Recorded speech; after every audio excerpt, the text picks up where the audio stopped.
Good morning, happy Tuesday, and happy time to talk travel. We are back with hotel etiquette. Everybody talks all the time about airplane etiquette, all the pet peeves. And trust me, I could go on for hours on that one because you see some crazy town stuff on a flight, right?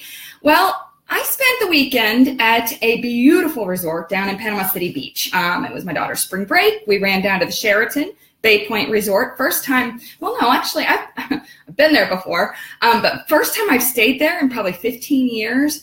Loved it. Loved it for a lot of reasons, and I will kind of get into that later. But being back in a hotel setting with kids during a spring break sure did get a lot of memories going. And I will tell you, there were a couple pet peeves I had. There were some great things. I will tell you, there are definitely some to-dos if you're staying at a resort that will make you a rock star with everybody else staying there. But there are others. Hi, Chelsea. Nice to see you. There are some pet peeves, man, that will get me rolling. Number one, and I will tell you, it's not just me. I did a little bit of poking around on the internet, and I found out that Expedia does a whole hotel etiquette study every year. And they came up with, their number one was my number one, lazy moms and dads. That's 72% of survey respondents said that that's the worst. And we're not talking about, hey, I'm a lazy mom as far as I picked my little chair by the side of the pool, let the girls play, chill, but I paid attention to them. Do you know what I mean? There's a difference between that and the mom who's still in the room. Hey, kids, go on down there. Don't boil your underwear in the Barb, there's a story behind that. Keep telling us. Tell me more. I wouldn't have known if somebody boiled their underwear in the coffee machine. Are you talking about the public one in the lobby? No. Hi, Leslie, another travel guru. I'm sure will chime in on this, but this survey said 72% of respondents said that lazy moms and dads top the list of bad hotel behavior, and I totally agree, because there's nothing worse than your kids screaming in the pool, and I'm like trying to take a nap over here. Y'all deal with that, and you can only do the eye roll so much. You know what I mean? And again, I get it. You're on vacation too, but you still have kids, right? They said the 69%, and this one, I will tell you, there was a whole fraternity staying at this particular hotel I was in this weekend. They were in the villa, so they did not bother me. I only saw their party bus. I never saw them, so they were not a pain to me. But hellraisers, I did have somebody in the room beside mine. 69% of the people who took this survey said hellraisers are the next on the list of inappropriate behaviors. And you know what I'm talking about. People who they get down by the pool and they are just, making it their own personal party. You know what? Go rent the side pool. Let me see, Leslie, we're constantly trying to make sure our kids don't go running loudly down the hallway. That is number one on my list. And slamming doors. Doors in the hotels tend to close on their own. They're heavy, and so they're loud when they shut. I can't take it when someone's coming in at 2 a.m. and the room beside me and the door slams. Now, I'm not saying they necessarily slammed it. I get that. But you know what? Pay a little attention, have a little respect, a little courtesy for your neighbors down the hall. Quietly shut it. The running down the hallway back and forth, especially. Yes. When they're playing freeze tag in the hall of the hotel. No. Barb, you said, okay, this is this boiling underwear in the coffee pot. It was a huge story a few months ago. Shoaib told me about people use the kettle to clean their underwear, like they put it in and boil it. See, I don't drink coffee, and now I'm so glad I don't. I could see people doing that, I know people rinse them out in the sink if they're like on a long trip or something, but boiling, Let me go down the list of other things that were in this etiquette study. 18% of study respondents have asked to switch hotel rooms because of noisy neighbors.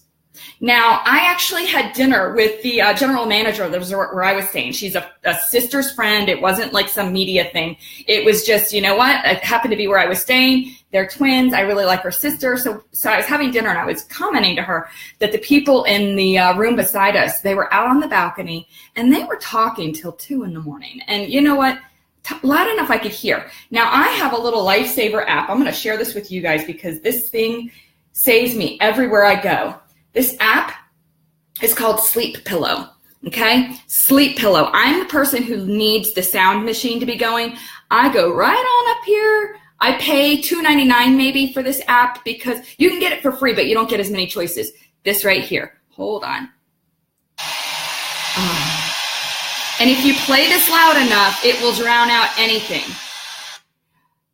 You can set it for hours. I do it for like 9 hours. Anyways, I travel with that so that I have white noise everywhere I go and it doesn't take up any space like a little device. But the point is, my daughter and her friend were sitting out on the balcony, just taking, and we're talking 6, 7 o'clock at night. So not really time for an inappropriate conversation, but there was an inappropriate conversation happening next to us. And oh my word. Yeah, Barb, this app saves me. Even at home, I use it. But no, they were talking about, well, I don't even need to go there, but it was inappropriate. And my daughter came inside. She's 12, almost 13, and she's a bit of a prude through still, thank goodness, and said, Mom, they're talking about bad stuff. So I said, well, just come inside, let them talk, and we can stay out of it. But think about that. If you're sitting on a balcony having a conversation with somebody, realize other people can hear you. It's not private. So if you're talking about someone or if you're talking about something, keep in mind there might be a 12-year-old sitting next to you that probably doesn't want to hear about what y'all did in the room last night. Oh, and that brings me to another pet peeve. If you're going to get busy, get busy all you want. Just keep it down. You don't have to yell and scream if you're going to get busy, because the bottom line is, there are people in other rooms. And yes, if it's loud enough for long enough, we are so going to call the front desk and they're going to knock and they're going to interrupt your very good time. So keep that in mind. That leads me to another pet peeve I have. PDA. Okay, you're not at home. So climbing on top of each other in the lounge chairs by the pool. This was not happening this time on this trip, but I've seen it. Keep your clothes on, kids. Keep your clothes on. You're in a public place. So let me see what else to study. Okay. Well, this I wonder. Okay, I don't think this is wrong. Maybe someone needs to call me out on my ethics here. But 11% of people admit to having multiple people sleep in the rooms without notifying the hotel. So say you're just supposed to have like 2 people in the room. You say you're having just 2 or 3, and then you end up with a friend's cousin. Oh, well, she wants to come now, and she's going to stay the night. Or I was visiting a place where I used to live over the weekend. And so I was all fine with, my sister-in-law was there. She was staying at another place that wasn't as nice as mine. And I was like, y'all can stay in our room. We have an extra bed. Now, is that wrong? It is wrong. I know you're supposed to tell the hotel who else in your room. I don't like to push the limits because I'm typically doing a media review and I don't want to be blackballed for future reviews and future trips. But I grew up one of 10 children. My parents had 5 children, adopted 5. We had foster children. So there were always more kids in the room. And back then you used to pay per person. And I still remember my mom, when we pull into the parking lot, saying, okay, you 5 duck. In case somebody was looking out at the car and doing a head count. Now, okay, that's a little extreme, but that's what happens when you grow up in a big family, Leslie, I always feel like that person when I'm the complainer. Exactly. The general manager said, did you call down at the front desk and complain about the guy on the balcony? No, I didn't, because I don't want him hating me the rest of the trip. And because, you know what? I feel like I could control it to an extent. If it was really obnoxious, I probably would have leaned over and said, yo, my kid's sitting out here. Can you guys talk about something more appropriate? Kia, what was your bad hotel experience last week? I'm very interested to hear what happened in your case. Type it in there. Let's talk about this. Only 4% of respondents reported smoking in a non-smoking room. That one will get me. I can't stand smoke. I don't like the smell of it, and I don't like the smell of it on me. So I would totally ask for a different room if it smelled like smoke. 3% admitted to having deliberately eavesdropped on a neighboring room. I've totally done that. Sometimes it's really interesting stuff. I'm a story girl. Oh my gosh. Who doesn't? Who doesn't? Now, again, and if it's really interesting conversation on the balcony, hopefully my daughter's not listening in on that one. I think that's interesting. And here's a good one. 10% have taken items from their hotel room without permission. Okay. Now, they might just be talking about the little bathroom samples. I take those every single time, and I do that because then we take them downtown to Atlanta, and my daughter will put together a little bag for like people who are homeless or the people who are, asking for money and stuff like that. So we kind of take it and repurpose it. But I think they're meaning like towels. Anybody do that? I went to a really nice resort once that had the best towels on earth. And you know what? I'll even tell you what it was. Hacienda Encantada in Cabo San Lucas. Love, love, love this resort. If you need a place to stay in Cabo, go to Hacienda Encantada. Dreamy hotel. The best towels of any resort I've ever stayed. And I'm talking about the ones they give you out by the pool. Huge. In fact, I've shown them on one of these. I'll drop a picture of this in comments later. The best towels ever. And I swear I wanted to take one of those home, but they're big and they don't fit well in your suitcase. So you know what I did instead? I went to the lobby. I asked the owners. I said, do you sell these? Because these are awesome. Do you know what they did? They sent me one to my home later. They actually sent me 4. 4. Is that not cool? Yes, they didn't sell these. They're wholesale, but they said, you know what, we will hook you up. And they did. And I talked about it later because I'm telling you, it's the best. Let me see what the other annoying hotel guest behaviors are. You guys tell me. Okay, watching over your kids was number 1. People who don't. And now that people bring 4-legged kids along with them, watching over your dogs. Like, I'm an early riser, so I was out at sunrise on the balcony every morning, 6:30, 7 o'clock. People who let their dogs bark on vacation, no, you don't get to do that. You don't, if I'm going to enjoy a nice peaceful morning, and we were on the bay and it was beautiful, super peaceful, super quiet. And this is a resort that lets you bring little puppies, up to 2, not cats, which I think is great because a lot of people want to travel with their animals. I'm simply saying, if you do, keep them quiet. Keep them quiet. It's just not fair. You're not supposed to leave them alone. And I think this dog was barking on a walk and probably barking at the wildlife, but simply saying, keep that in mind. Be quiet in the halls. Covered that. Please, please, please, please don't let your kids play freeze tag. And please don't let that door slam behind you. That is the worst. Okay, so keep that in mind.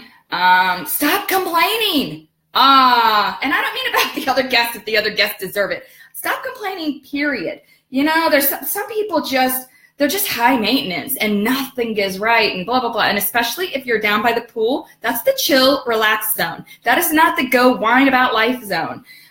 Seriously, if something's really bad, find the manager, go to the front desk, talk to them about it. But please don't get on a power trip and be all rude and obnoxious to somebody. Have fun with them. You're on vacation to have a good time. Have fun. Don't forget your neighbors. We talked about that one. You know what? You're not at home where you can be as loud as you want. Keep it cool. Leave the drama at home. Oh, yeah. Get in along with your own family. I'm not talking about the drama with with the resort, but I'm talking about yelling at your kids. If you're a screamer mom, which sometimes it's called for, I gotcha. But you know what? It's kind of embarrassing for those kids. You might want to pull them aside, deal with it quietly, again. Oh, and here's another one. Oh, I should have mentioned this first. Don't act like it's your own private pool. Don't do this. I was there. I met with some friends. There were 5 of us all together. Did I sit down and save 5 pool chairs? No, I did not. No, I did not. That's not cool. There was a woman beside me who did. She saved, I think she had 6. Do you want to know how many people I saw for the 3 hours I was sitting by the pool? Just her. Once, one of her sons walked by and I think added something to the pile. That was it. And it was during lunchtime. So here, once my kids did get out of the pool and wanted to sit down, do you know what I did? We moved their stuff over to one chair and we sat there. And I figured if they came back, we'd hop up. And they probably wouldn't have liked it that we touched their stuff, but I hadn't seen them for 3 hours. Is that wrong? Am I bad? I don't know, guys. I just know that you're not supposed to do that. It's not cool. You don't get to, you know what I mean? Like, other people want it. Now, if it's your own private pool, you do you. You do you. But keep that in mind. And I do think this is a good opportunity to be one of those good hotel guests. I will tell you, we met the nicest family when we were there My daughter and her two friends, they were playing Marco Polo in the pool. And some of the other kids around her wanted to join in. She met the sweetest family playing Marco Polo. The dad jumped in, played with them. We all ended up having dinner together. I jumped in later. We played Simon Says. You know what? You can meet really great people on vacation that way. And I think we entertained the entire pool deck because playing Simon Says with little ones who can't necessarily do stand-ups in the pool and stuff like that, it was fun. It was amusing. But we weren't obnoxious about it. So just keep that in mind. If you're jumping in, that's another thing. Like there was a guy in there with a baby and we were trying to, like at one point we were doing pool races. Well, of course we weren't going to splash by him. Just keep it in mind. And you know, especially when like big parties are involved, like bachelor, bachelorette. I did hear the fraternity that was staying at the resort ended up setting up their own slip and slide with a tarp at like 2 a.m. But that was, again, out at a villa. It wasn't like they were doing it below my balcony. So we talked about turning down the volume when you're getting lucky, when you're having fun, and keeping your PDA in check. So, and I'm talking about, you know, we don't all need to see it. Do you know what I mean? Like we don't all need to know. I was at South Beach once, so this isn't really hotel disrespect or hotel bad behavior, but I was at South Beach. Oh, you know what? This happened in Barcelona too. In Barcelona, Daly was with me, the 12-year-old. But in South Beach, I was on my own. A woman literally changed out of her bathing suit into her day clothes right there on the beach. I mean, talk about stripping down to nothing right there on South Beach. In Barcelona, it was two guys who wanted to go swimming in the ocean, and they stripped down to their underwear, which disturbed Daly to no end. I was like, go guys. You know, they didn't go skinny dipping. I mean, they did have their boxers on, but at any rate, kind of keep that in mind, you know, wherever you are. Oh, and the last two that were on the Expedia list of bad people, don't be a professional drinker.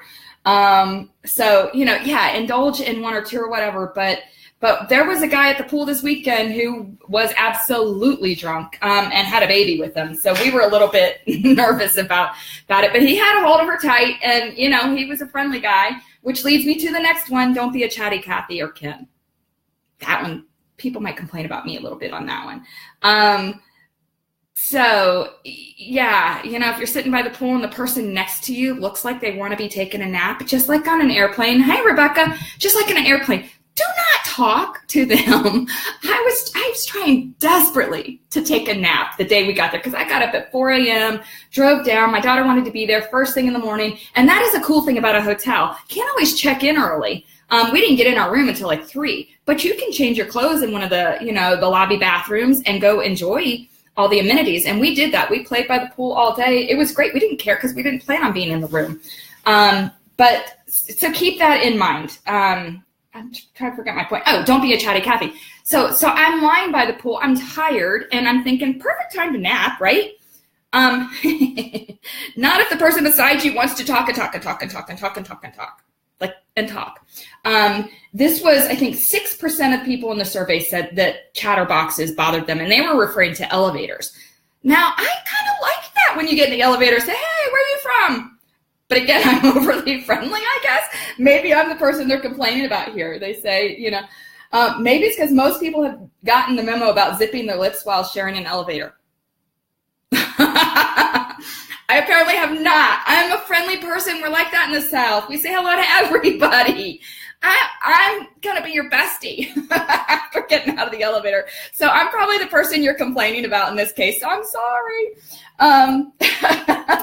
I kind of love it. They literally say in this survey, just say smile and say hello. So now I feel bad. I start off complaining about people and I'm the problem. Anyways, all right. So if you guys have pet peeves when you're staying in a hotel, or you know you have some hotel etiquette to share, please, by all means, drop it down here and tell us what bothers you most. I still go back to the number 1 and 2 were big ones. Number 1 was watching your kids. Do not let them run around and unsupervised. That's nuts. You know, remember other people are there to enjoy themselves. And number 2, what was number 2 again? Hellraisers. Oh, good grief. Yeah, keep it in check. You're around other people. Behave. Behave. All right, that's it for this time to talk travel segment. Next Tuesday at 10, we're going to talk about making the most of your hotel stay, which is what this was supposed to be about. You know, like getting there early and using the amenities and figuring out what's free and what you can do. And I mean, the hotels really are bending over backwards now in a lot of ways to make things more luxurious for you during your stay. So we're going to talk a little bit about that, but I couldn't resist getting into this one just because I just lived some of it at the Sheraton, which again, great resort, Sheraton Bay Point in Panama City Beach. If you want a wonderful place to stay when you're down at the beach that's away from the crazy beach activity, this is perfect. And they've got boats that take you everywhere. Loved it, loved it, loved it. And again, you know, if you do have a major problem person with you or staying in the room next to you, you can complain. The general manager said that. Please call the front desk. We'll come up there and we'll stop them. Again, I feel like I don't want to be the complainer person. I don't want to be, you know, I mean, I feel like you should knock on the door yourself first and say, hey, we're trying to sleep over here. And then if they're jerks, by all means, get them moved or ask to be moved. But 9 times out of 10, you know, if you handle it face to face, they probably appreciate that more than you call on the front desk. That's my take on it. And now I know not to talk to everybody in the elevator. All right, you guys have a great Tuesday. No matter where you stay, I hope you make it a good one.